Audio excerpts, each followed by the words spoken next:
Episode के start होते ही हम देखते हैं एरिका घर से बाहर जा रही होती है, जिसपे साची एरिका से कहती है कि तुम कहाँ जा रही हो एरिका चान। जिसपे एरिका बताती है कि आज मदर्स डे है, इसलिए वो अपनी मॉम के साथ खाना खाने जा रही है। उसके बाद हम देखते हैं कि साची ने भी मदर्स डे के लिए अपनी मॉम को गिफ्ट देने का डिसाइड कर दिया है, इसलिए वो नागी से कहती है कि वो उसके साथ शॉपिंग करने चले। अब नागी को लगता है कि ये उसके लिए कोई ट्रैप है, क्योंकि ऐसा ही एलिमेंट्री स्कूल में भी हुआ था। साची ने उसको बाहर जाने के लिए बुलाया और दरवाजे पर से कई सारे इंसेक्ट ऊपर से गिरने लगे थे, जिस पे साची कहती है कि नहीं, इस बार ऐसा कुछ नहीं है। बात यह है कि उसने घर से भाग के अपनी मॉम को काफ़ी परेशानियां दी हैं, इसलिए वो उसकी भरपाई करना चाहती है एक अच्छा सा प्रेजेंट दे के। जिस पे नागी कुछ टॉन्ट मारता है और साची गुस्सा हो जाती है और फिर वो उसकी हड्डियां तोड़ने लगती है। उसके बाद हम देखते हैं कि वो लोग फाइनली शॉपिंग मॉल में पहुंच गए हैं और नागी सोच रहा होता है कि वो लास्ट टाइम कब बाहर गया था साची के साथ। और तभी उसे याद आता है कि ये तो उसका फर्स्ट टाइम है साची के साथ कहीं बाहर निकलने का। तभी वो साची से कुछ कहने जाता है तो देखता है कि कुछ लड़के उससे बात कर रहे थे, जिस पे नागी कहता है कि आखिर वो वहाँ क्या कर रही है। तभी वो उसको लेने जाता है और वहाँ से आते वक्त वो लड़के कहते हैं कि oh man, she has a boyfriend. और फिर साची ये सुन के कुछ ज़्यादा ही खुश होने लगती है। उसके बाद हम देखते हैं कि वो लोग आगे जा रहे होते हैं, तभी उन्हें Mother's Day special gift shop दिखती है और फिर वो लोग वहाँ जाते हैं गिफ्ट लेने के लिए। उसके बाद हम देखते हैं कि वो लोग शॉप पे इधर उधर गिफ्ट ढूंढ रहे थे और आसपास के सभी लोग देखकर कह रहे थे क्या ये उसका बॉयफ्रेंड है, और कुछ लोग कह रहे थे कि शायद ये दोनों सिबलिंग्स है।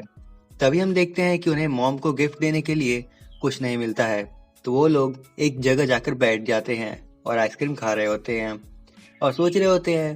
तभी वो किसी ड्राइंग के बारे में बात करते हैं जो कि उन दोनों ने नहीं बनाई थी, लेकिन तभी उन्हें याद आता है कि उन्हें अपनी मॉम को एक एप्रन देना चाहिए। और फिर नागी साची के सिर पे हाथ फेर के उसको प्रेस करता है और फिर हम देखते हैं कि वो लोग गिफ्ट रैप करके अपने घर जाते हैं और डोर पर उस गिफ्ट को लगा रहे थे। तभी आवाज होती है और अंदर से उसके डैड बोलते हैं कि क्या कोई बाहर है, और तभी वो लोग जल्दी से वहां से भाग जाते हैं। उसके बाद हम देखते हैं कि उसके मॉम डैड उस गिफ्ट को देखकर काफी खुश हो रहे थे, स्पेशली उसके डैड, और वो तो खुशी के मारे रोने लगे थे। उसके बाद हम देखते हैं एक रेस्टोरेंट में एरिका अपनी मॉम के साथ बैठ के बात कर रही होती है। उसकी मॉम उससे पूछती है कि तो बताओ सिबलिंग्स कैसे होते हैं, तुमने साची और नागी को तो देखा ही है ना। जिस पे एरिका बताती है कि वो दोनों साथ में इतने क्यूट लगते हैं कि अगर वो दोनों शादी कर लें तो काफी ज्यादा अच्छा रहेगा। उसके बाद हम देखते हैं कि एरिका के डैड और मॉम कॉल पे बात कर रहे होते हैं और उसके डैड कह रहे थे कि एरिका ने तो तुम्हारे लिए मदर्स डे काफी अच्छा बना दिया। जिस पे उसकी मॉम कहती है कि हाँ, और उन्होंने कभी सोचा ही नहीं था कि एरिका उनको बाथ हाउस पे इनवाइट करेगी।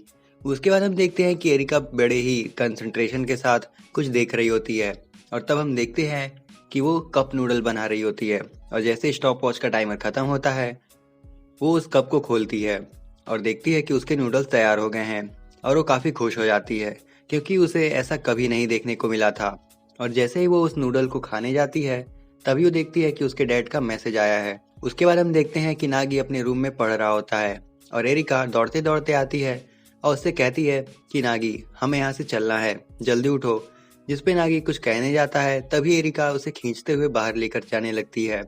उसके बाद हम देखते हैं कि वो दोनों एक बुक स्टोर पे होते हैं और एरिका कोई बुक पढ़ रही होती है। तभी नागी सेकेंड ईयर की प्रिपरेशन वाली बुक एरिका को दिखाती है, कहता है कि तुम्हें ये बुक लेनी चाहिए, इसे तुम्हें पढ़ने में काफ़ी हेल्प होगी। जिस पे एरिका कहती है कि उसे एक भी नहीं चाहिए। फिर उन दोनों में बुक को लेके थोड़ी बातें होती हैं।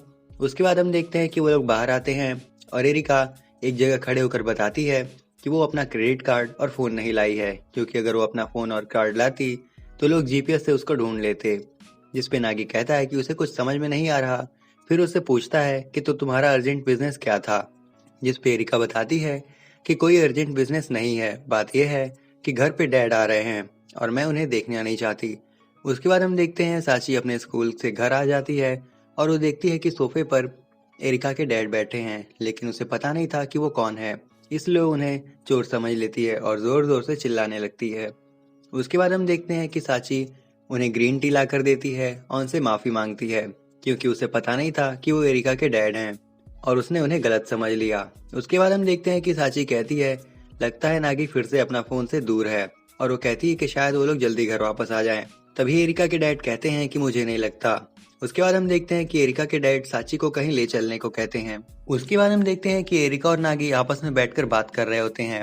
एरिका कहती है कि उसके डैड हमेशा अपनी मनमानी करते थे उसके लिए, और आज भी वही होने वाला है। वो उसे पक्का घर ले जाने आए हैं। जिस पे नागी कहता है कि तुम्हारे इंडिपेंडेंट होने का क्या फायदा जब तुम खाने के लिए भी कप नूडल्स बनाओ। जिस पे एरिका कहती है कि चुप रहो, ये उसने पहली बार बनाया था इसलिए वो काफी सरप्राइज थी।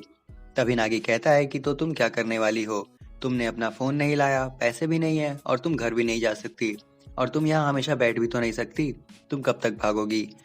जिस पे एरिका कहती है कि हाँ, वो कहीं जा नहीं सकती, एक न एक बार तो उन्हें वापस आना ही होगा। फिर वो डिसाइड करती है कि वो घर जाएगी और उनसे बात करेगी। तभी नागी कहता है कि आखिर तुम्हें हो क्या गया है, तुमने कहा था कि तुम इंडिपेंडेंट रहोगी। उसके बाद नागी कहता है कि उमीनो फैमिली का ये विजडम है कि अगर तुम कुछ शुरू करते हो तो उसे खत्म भी करो। उसके बाद हम देखते हैं एरिका के डैड साची को एक रेस्टोरेंट में लेकर जाते हैं जो कि उनका खुद का था, और वहाँ पर साची कोई फॉइड ग्रास नाम की डिश खाती है जो कि काफी एक्सपेंसिव थी, और इसलिए वो एरिका के डैड से पूछती है कि क्या ये सही होगा। जिसपे वो कहते हैं कि तुमने एरिका और नागी के साथ की लाइफ के बारे में मुझे काफी बातें बताई, तो मैं तुम्हारे लिए इतना तो कर ही सकता हूँ। इसके बाद साची वो खाने लगती है। तभी एरिका के डैड पूछते हैं कि तुम्हारी पर्सपेक्टिव से नागी और एरिका साथ में कैसे लगते हैं। जिसपे साची कहती है कि लेट मी थिंक। वो कहती है कि उन दोनों की पर्सनैलिटी एकदम अपोजिट है और वो दोनों छोटी छोटी बातों पर लड़ते रहते हैं, लेकिन यही तो एक चीज है जो कि उन दोनों को एक दूसरे के लिए कंपैटिबल बनाती है। दूसरी तरफ हम देखते हैं कि एरिका और नागी रिवर साइड पर जाकर एक टीन की प्लेट पर बैठकर स्लाइड कर रहे होते हैं और काफी मस्ती कर रहे होते हैं। उसके बाद हमें वापस रेस्टोरेंट का सीन दिखाया जाता है। वहां हम देखते हैं एरिका के डैड कहते हैं कि अगर तुम ऐसा कह रही हो तो काफी अच्छी बात है। उसके बाद हम देखते हैं एरिका के डैड साची को वापस घर छोड़ देते हैं और साची उनको थैंक्स कहती है उसे इतना अच्छा डिनर कराने के लिए। तभी एरिका के डैड उसे एक गिफ्ट देते हैं जो कि कोई बहुत ही स्पेशल डिश थी और आसानी से नहीं मिलती, और उसे कहते हैं कि तुम सीक्रेटली उन दोनों के बारे में मुझे बताते रहना, और फिर वो वहां से चले जाते हैं। उसके बाद हम देखते हैं कि वो अपने ऑफिस के पास रुकते हैं और अपने केबिन में जाके एक फोटो देख रहे होते हैं। तभी उनका एक सेक्रेटरी आता है और उनसे कहता है कि उसे तो लगा था कि आज शायद उनका डे ऑफ है। जिस पे वो कहते हैं कि हाँ, वो बस यहाँ पे कुछ लेने आए हैं। और तब हम देखते हैं कि उनके हाथ में एक फोटो है जिसमें एरिका के मॉम डैड यानी नागी के रियल मॉम डैड एरिका और नागी के साथ हैं। और यहीं पर एपिसोड 10 खत्म हो जाता है। सो ये था couple of cuckoos anime series के एपिसोड 10 का एक्सप्लेनेशन।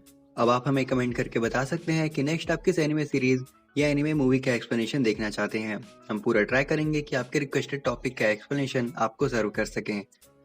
अब अगर आप Shikimori is not just a cutie anime series के एपिसोड का एक्सप्लेनेशन देखना चाहते हैं तो डिस्क्रिप्शन में दिए गए प्लेलिस्ट के लिंक पे क्लिक करके आप चेकआउट कर सकते हैं। तो अगर ये वीडियो आप सबको जरा भी पसंद आई हो तो इसे लाइक और शेयर करें। ऐसे कंटेंट्स के लिए हमारे चैनल को सब्सक्राइब करें। सो आज के लिए बस इतना ही। हम जल्दी लौटेंगे एक नई वीडियो के साथ। Till then keep watching antique स्थान। Sayonara.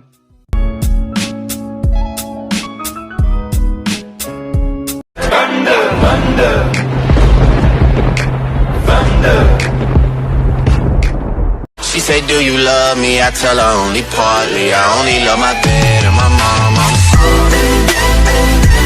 She say, do you